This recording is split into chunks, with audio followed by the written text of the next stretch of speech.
Alors, dans cette vidéo, je vais vous parler rapidement de l'encapsulation, donc la question d'encapsulation. Et l'objectif, c'est d'expliquer les causes du caractère réfractaire de l'or. Alors, le caractère réfractaire, on l'a déjà dit dans la première vidéo, est dû au fait que soit l'or est incrusté ou est incrusté à l'intérieur d'un autre minéral ou se trouve autour d'un autre minéral et donc est difficile à concentrer. Et lorsque on fait le traitement mécanique, c'est-à-dire le traitement physique, le broyage par exemple, et qu'on utilise par exemple la cyanuration pour concentrer l'or et qu'on a une concentration qui est inférieure à 80% de récupération d'or, on va dire alors que ce minerai est réfractaire. D'accord? Donc, moins de 80% de récupération, on dit qu'il est réfractaire, c'est-à-dire difficile à extraire, et donc on va demander d'autres procédés autres que la cyanuration ordinaire. Alors, deux facteurs vont expliquer ce problème. Le premier, c'est l'encapsulation physique des particules d'or disséminées, et le deuxième, c'est l'interaction chimique des éléments que constitue par exemple le minerai, des constituants de l'interaction physique des constituants du minerai. Alors, donc,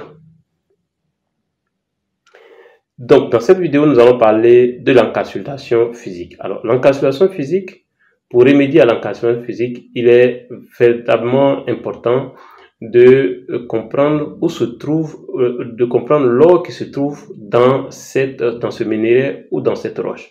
Donc, il s'agit de faire ce qu'on appelle l'analyse de la caractérisation de l'or. Les compagnies minières font cela et on parlera très souvent de tests métallurgiques. Alors, donc, il y a une série de questions qu'il faut se poser pour pouvoir procéder à cela. Une première question, c'est est-ce que l'or est seul dans le minerai? Est-ce qu'il se trouve seul? Une autre question à se poser, est-ce qu'il est physiquement entouré ou il est enfermé dans un minerai, dans un autre minéral par exemple?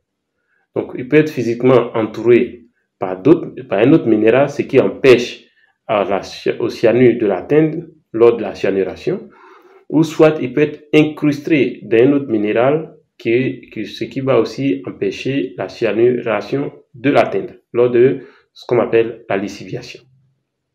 Autre question, c'est est-ce que l'or peut être atteint par exemple par une solution de cyanure lors de la lixiviation? Et la réponse, donc la série de réponses que vous allez avoir de ces différentes questions vont permettre de mettre en place une stratégie pour pouvoir concentrer votre or. Alors, donc, une fois que vous avez une idée très claire du comportement de l'or ou de l'association, des associations de texture de l'or, si la texture est déterminée et identifiée et que le bilan de masse est connu, dans ce cas, plusieurs procédés, vous pouvez utiliser d'autres schémas d'options, vous pouvez utiliser d'autres options pour pouvoir concentrer votre or. Alors, une option que vous pouvez utiliser, c'est que l'or qui est dans les minéraux, par exemple, sulfurés, peut être libéré de ces minéraux sulfurés-là par ce qu'on appelle l'oxydation. On peut le faire par oxydation à l'aide de techniques telles que, par exemple, le grillage, la lixiviation sous sous haute pression, donc sous pression à haute température, ou par exemple la lixiviation bactérienne, parce qu'il y a d'autres types de lixiviation, dont la lixiviation bactérienne.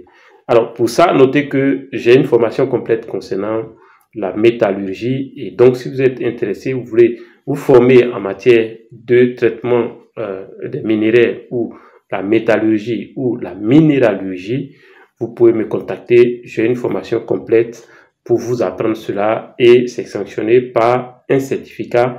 Et cette formation, je la fais avec mon partenaire Cola Academia.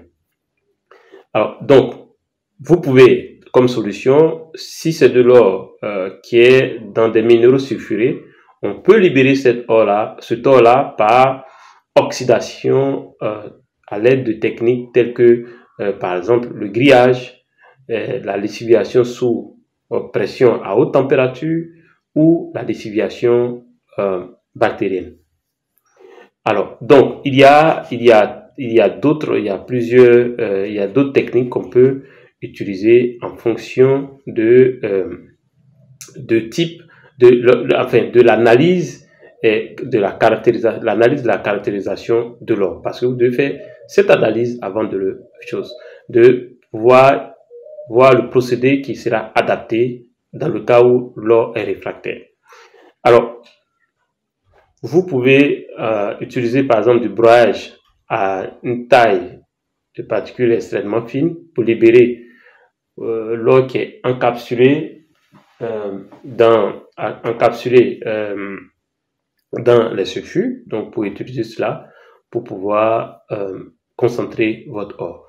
Donc, pour vous dire que lorsque vous avez des problèmes de réfractabilité liée à de réfractabilité par rapport à l'or, vous pouvez vaincre les questions d'encapsulation physique par ces différentes techniques, bien sûr, après avoir fait l'analyse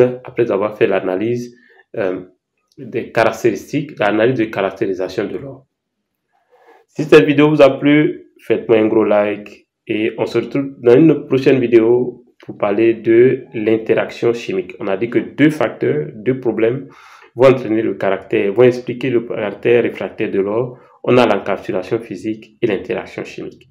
Nous venons de voir l'encapsulation physique et comment résoudre cette encapsulation physique pour résoudre le problème de récupération de l'or réfractaire. Maintenant, dans la prochaine vidéo, nous allons parler de l'interaction chimique. Abonnez-vous, partagez au maximum, faites-moi de gros likes, le maximum de likes, et on se retrouve dans une prochaine vidéo pour parler de l'interaction chimique.